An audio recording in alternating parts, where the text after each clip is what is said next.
Happy to see you. We are joined as always by Greg Engert, beer director for the Neighborhood Restaurant Group, a James Beard Award nominee. The group includes Church Key. They're near Logan Circle, of course, downstairs, Birch and Barley. You've also got Iron Gate and GBD in DuPont Circle. Greg, it is always good to see you. Good to see you too. What do we have on tap this week? So this week we have Nanticoke Nectar IPA. It is really one of the best locally brewed IPAs available to us. It comes to us from RaR Brewing, which stands for Real Revival. They're out of Cambridge, Maryland, on the Eastern Shore, and they've been around 2 years now. We've seen a good amount of draft recently in the area, but they're now coming out with some deliciously fresh cans, and so it's a good time to get into them. Good stuff.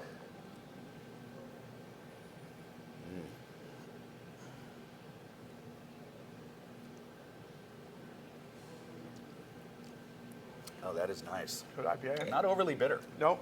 And that's so they say it's like kind of a West Coast IPA. I mean, it's definitely got a lot of huge hop character, but there is a nice bit of English malt property to this. Not making it sweet, obviously, but tempering some of that bitterness, giving it a round mouthfeel, but most importantly, not distracting from the big hop character.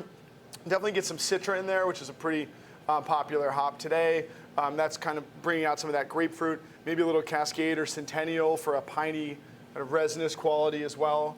But just a really great beer that is now on the shelves in can and typically very fresh. Always happy with more choices, more local choices particularly, because it's more fun to enjoy a good beer and know that you're supporting the people who are working and living and paying taxes in the area where you live. Absolutely. What was I going to ask about this beer? Oh, it's 7.4%. That's not too shabby, but it doesn't. It's not boozy. No, I mean it almost drinks like it's like 6.4%. You know, Right. it's definitely more of an IPA with balance rather than something that's more imperial. And you know, it's cool. The guys behind this brewery are from the Eastern Shore. They wanted to open a brewery in Cambridge, Maryland, a little sleepy town down there. You know, Chris Brohan is one of the owners. Has stories about going to this old pool hall in Cambridge when he was a kid, and he ended up with JT Merriweather opening the brewery in this old pool hall, which is kind of a cool thing. Like, they are definitely of the town. And then they hired Randy Mills, who was a brewer over at Evolution Brewing Company, who makes great beers, to come aboard as the head brewer. So it's you know, not surprising that the flavors are there and the quality's there.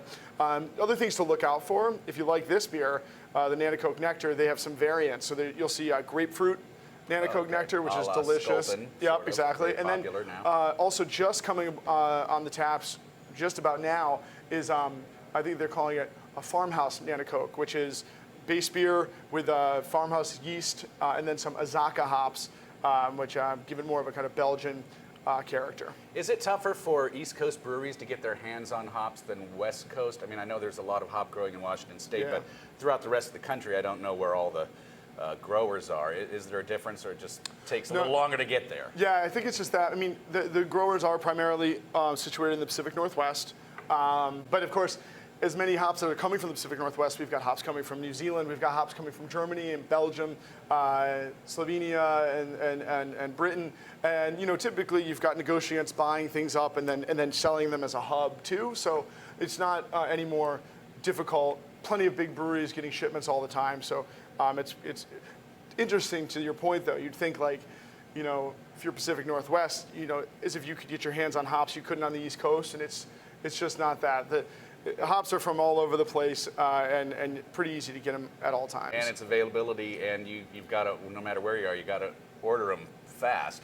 Well, yeah, and that's I know a brewer friend of mine he'll be looking down the list, and go, wow, this is gone already. This is gone already. Yeah. Contracts are where it is now. So like I mentioned, Citra, that's a hop that is increasingly difficult to find. You can buy it on the spot market. You know, people will trade it or sell a little bit here and there, which is okay, but it's super expensive. If you want to lock down enough to make a beer like this consistently, you've got to contract it out, and that can take a few years. I mean, we just now are getting our Citra contract at Blue Jacket so that we can make Lost Weekend in perpetuity, but it was a little bit dicey there for a while until we got that. Now that would be bad. I know it would be bad. Exactly. What would you pair this with? You know, I guess probably maybe it's just its proximity. You know, if it grows together, it goes together. But this is, I think about seafood and I think about this. Those big citrus, grapefruit notes that we get from these kinds of IPAs and these kinds of American hops are amazing to kind of liven up seafood like a squeeze of lemon would. Also, grapefruit is just a great flavor with like, grilled shrimp or broiled scallops, fried oysters, obviously steamed crabs, you name it, this would be great with it. All right, worth a trip to Cambridge or to your local beer store to try this out. Greg, thank you as always. Thank you. Everyone, please always do drink responsibly and be sure to bring your thirst next time for another Beer of the Week.